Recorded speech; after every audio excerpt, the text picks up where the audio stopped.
This is my Connecticut Valley Arms 1858 Remington in 44 caliber.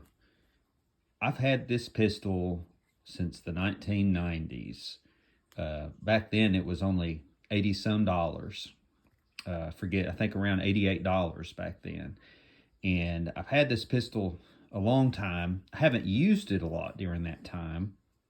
But during the past couple of years, I have gotten into reenacting quite a bit, Civil War reenacting and also some Western reenacting. And I have used and abused this thing like crazy. And it's holding up really well. I see there's a little scratch on the cylinder from the cylinder stop dragging a little bit as it rotates. But that's not really a big deal. It locks up good and tight, and the timing is pretty good. It's got a real stiff hammer spring, and it stayed stiff despite, like I said, using it a lot. I'm really happy with it. I think the quality of this pistol is pretty good considering how much I've used it. Hundreds and hundreds of mostly blank rounds, although I have fired it with live powder and ball, and it shoots really well. It shoots a little high, like most of them do, fairly accurate up to 20 yards at least.